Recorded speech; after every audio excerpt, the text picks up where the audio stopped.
Bonsoir à toutes et à tous, je suis très heureux de vous retrouver sur Tandem TV pour une Jewish Story en compagnie de mon collègue et ami Jérôme Attal. Bonsoir Jérôme.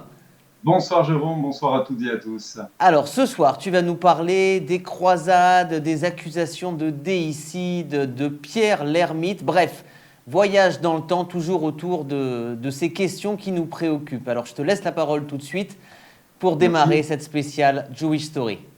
Souvenez-vous, avec Appian, nous avons vu l'accusation de meurtre rituel. Avec Philippe Auguste, la spoliation. Aujourd'hui, je vais vous parler de l'accusation de déicide, et plus précisément de Pierre l'ermite.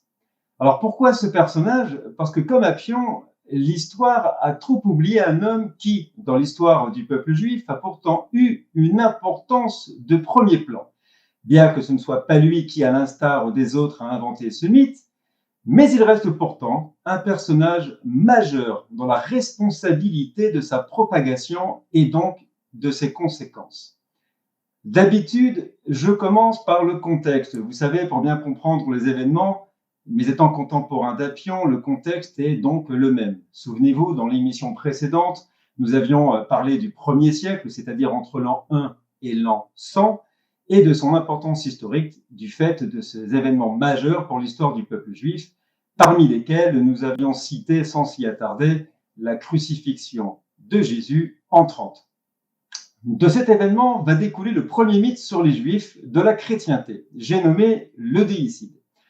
Judas, alors juif, accusé d'avoir dénoncé Jésus et donc d'être responsable de sa mort.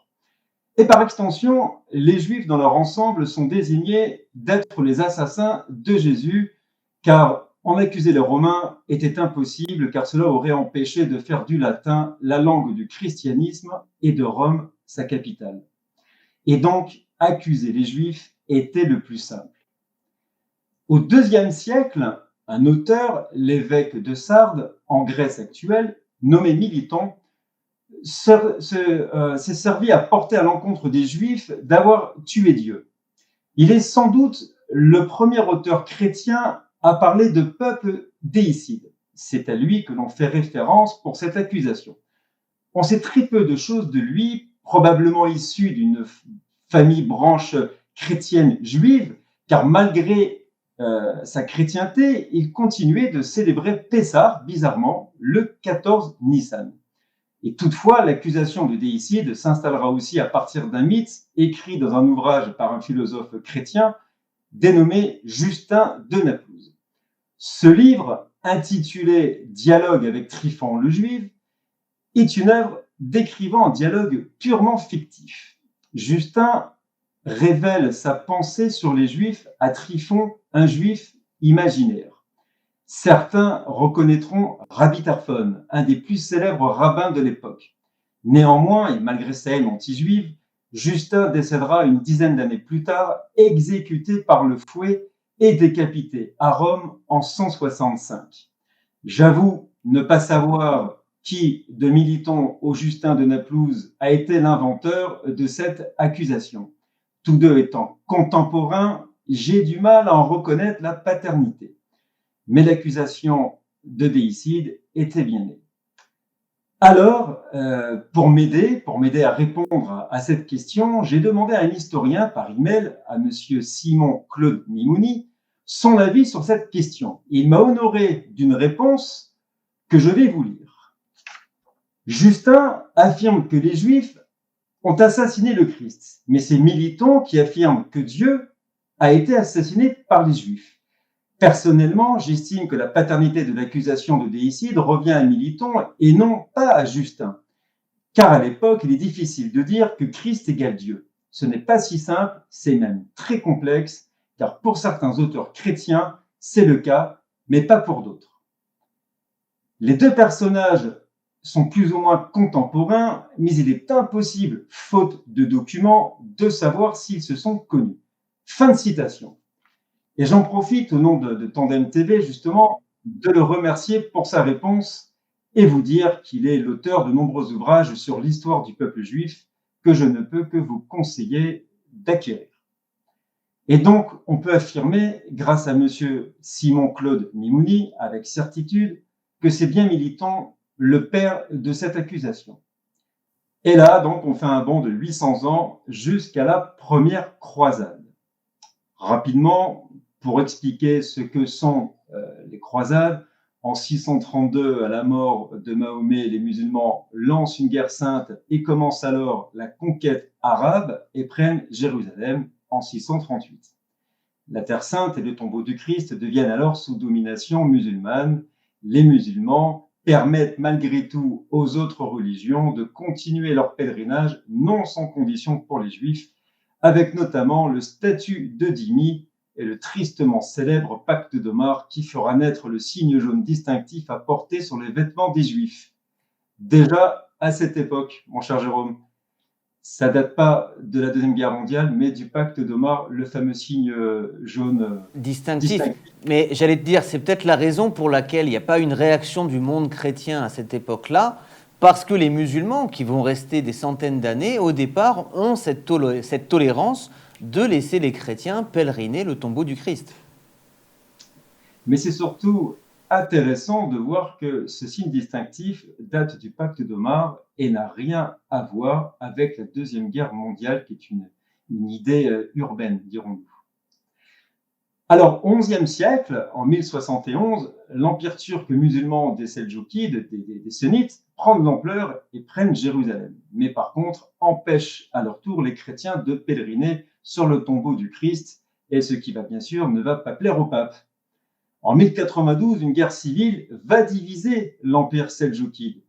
Et c'est ainsi qu'en 1095, le pape Urbain II lance un appel à Clermont pour sauver la Terre Sainte au nom de la chrétienté.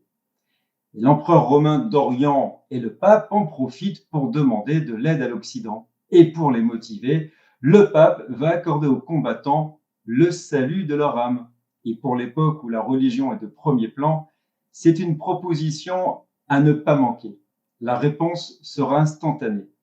Ce qui est nouveau dans la chrétienté, on a le droit de tuer, mais au nom de Dieu, avec la bénédiction du pape.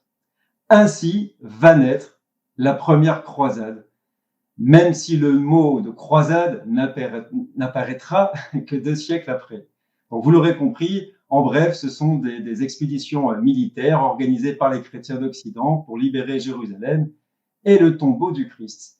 Et sais-tu combien de croisades il y aura en tout? Il y en aura 9 en tout, dites officielles, ou 12 croisades si on ajoute les croisades baltiques, albigeoises et la croisade des barons. Voilà. À noter qu'à la 8e croisade, en 1272, c'est une petite parenthèse pour nous faire plaisir, Saint Louis, en 1270, Saint Louis trouvera la mort à Tunis, comme tu le sais, sans oublier la veille de son départ d'imposer aux Juifs le port de la rouelle. À retenir donc que la première croisade date de 1096 et la 9e de 1271. Elles vont donc durer précisément 175 ans. Pour s'en souvenir plus facilement, on peut affirmer que les croisades ont grosso modo duré environ 200 ans. Et pendant cette période, la position sociale des Juifs en Europe occidentale a été nettement aggravée. Voilà pour les croisades. Est-ce que tu peux rajouter quelque chose peut-être? Alors, non, j'allais effectivement confirmer ce que tu disais, que ces croisés qui vont se retrouver être des soldats, au départ sont des pèlerins, et on parle de pèlerins, le terme de croisé effectivement arrive plus tard. Néanmoins, on sait qu'ils se cousaient une croix sur les vêtements, et tu l'as dit, je le confirme, le message du pape était clair, l'idée était de racheter les péchés et d'entrer directement au paradis pour tous ces pèlerins qui iraient libérer le tombeau du Christ.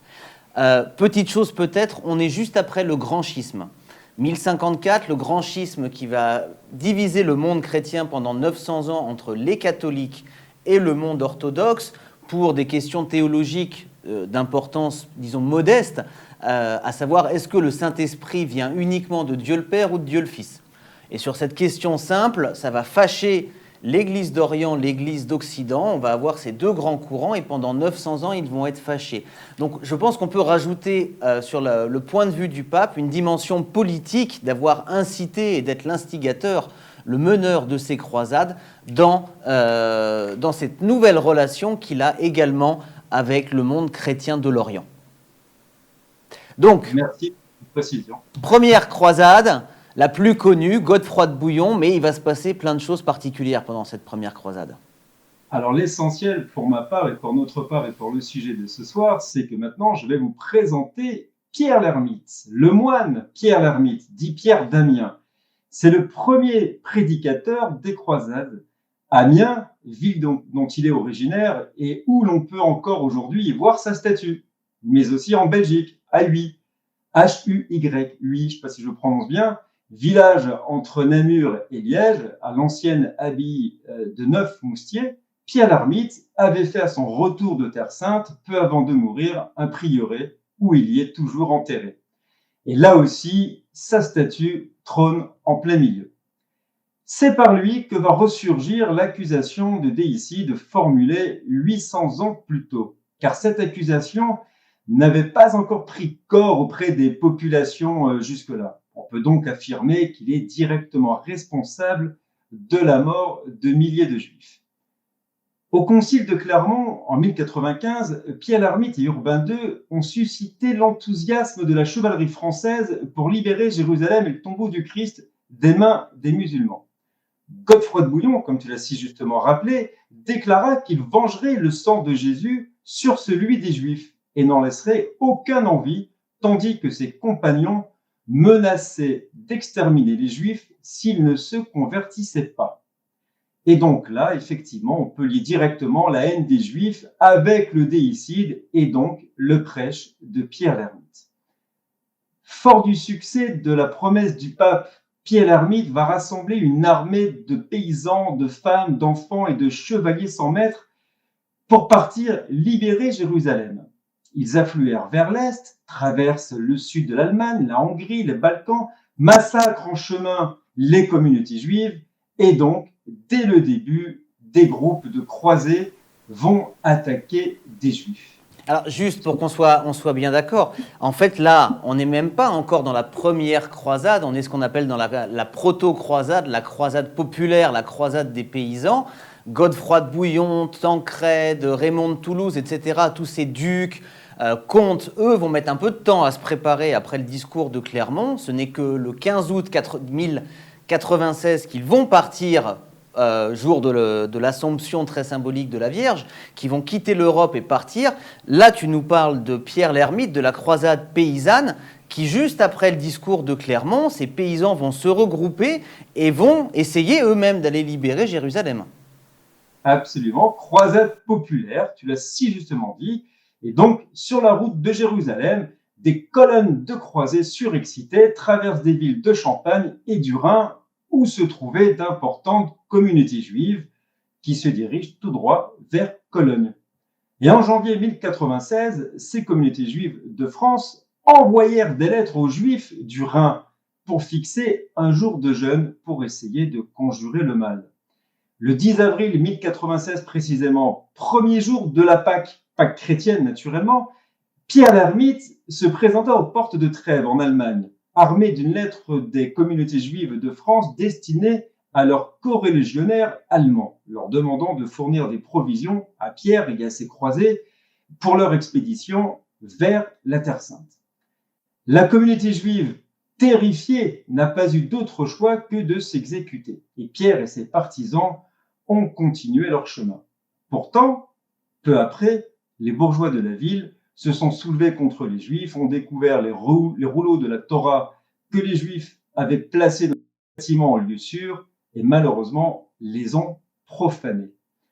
Peu de temps après, le 12 avril 1096, les premières bandes de croisés arrivèrent à l'intérieur de Cologne. Et lorsque Godefroy de Bouillon, justement, dont tu nous as parlé, vint à Cologne et à Mayence, chaque communauté lui fit un présent de 500 marcs d'argent pour assurer sa protection. Mais pendant un mois, effectivement, ils laissèrent les Juifs en paix, grâce notamment à la fameuse lettre que les Juifs de France avaient remise à Pierre l'Ermite pour demander aux communautés juives qu'il traversait au cours de son voyage de leur ravitailler, ainsi que ses partisans, de toute la nourriture dont ils avaient besoin en échange de l'engagement de les laisser en paix. Cependant, la foule croissante des croisés dépassa toutes les espérances et la frénésie religieuse du départ prit le dessus et rendit inefficace l'influence de Pierre l'Ermite. Conscients du danger émanant à la situation, les dirigeants de la communauté de Mayence dépêchèrent à la hâte une délégation auprès de l'empereur Henri IV, tu sais, l'empereur du Saint-Empire, qui comprenait l'Allemagne actuelle. Et donc, l'empereur a tout de suite écrit aux princes, évêques et comtes de l'Empire pour leur interdire de nuire aux Juifs. Et Godefroy de Bouillon lui-même a répondu qu'il n'avait jamais eu de telles intentions, parce qu'il avait reçu de l'argent. Et donc, il épargna ainsi les Juifs. Et le 19 avril 1096, fort de ses prêches, Pierre l'Ermite réussit à réunir tout de même 12 000 hommes avant de poursuivre sa route vers Jérusalem. C'est quand même important. Le 25 mai 1096, des centaines de croisés entrent à Mayence, dans l'Allemagne actuelle, et massacrèrent tous les Juifs, femmes et enfants inclus, où l'on peut voir encore aujourd'hui, dans ce qui est le plus vieux cimetière juif d'Europe, des pierres tombales de victimes rappelant ce massacre. On rapporte qu'à Troyes, Rachid échappa à ces violences. Excuse-moi, on peut dire pareil, que clairement ces paysans, lors de cette proto-croisade, avaient pour but de libérer le tombeau du Christ, avaient en tête cette accusation de déicide des Juifs, et qu'arrivés dans ces premières villes d'Allemagne où ils ont vu tous ces Juifs, ils se sont dit, pas la peine d'attendre d'arriver en Terre Sainte, on va venger le sang du Christ. C'est ça la réaction ? Mais c'est tout à fait ça, c'est une bande de surexcités. Encore une fois, ce sont des enfants, des femmes, des paysans, des chevaliers sans maître, comme je dis précédemment, des gens qui ne connaissent absolument rien à l'armée. C'est une armée d'amateurs, d'où le nom, comme tu l'as si justement rappelé, de croisade populaire. Donc, ils sont surexcités. Le pape, d'un côté, leur promet non pas 72 vierges, mais leur promet le salut de leur âme, l'autorisation de l'Église de pouvoir tuer au nom du Christ.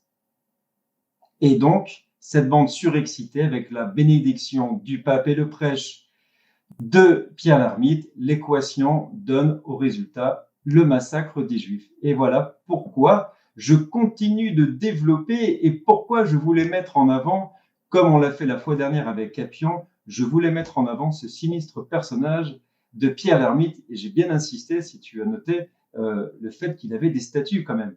Oui. Une statue mien, une statue en Belgique. À ma connaissance, jamais personne n'a demandé que les statues soient déboulonnées ou quoi que ce soit. Voilà. C'était une petite parenthèse. Et donc, effectivement, ces pèlerins en pleine surexcitation se souviendront du prêche de Pierre l'Ermite, de l'accusation déicide, et les Juifs, malheureusement, vont en faire les frais et vont se faire massacrer. Et en août 1096, Pierre l'Ermite et son armée d'amateurs donc, vont se retrouver face, par contre, à l'armée turque des Seldjoukides. Et c'est sans surprise, évidemment, tu l'auras deviné, que ces paysans fanatisés à la parole du prêche se feront massacrer face à une véritable armée, marquant ainsi la fin de la croisade populaire. Mais Pierre l'Ermite en réchappa.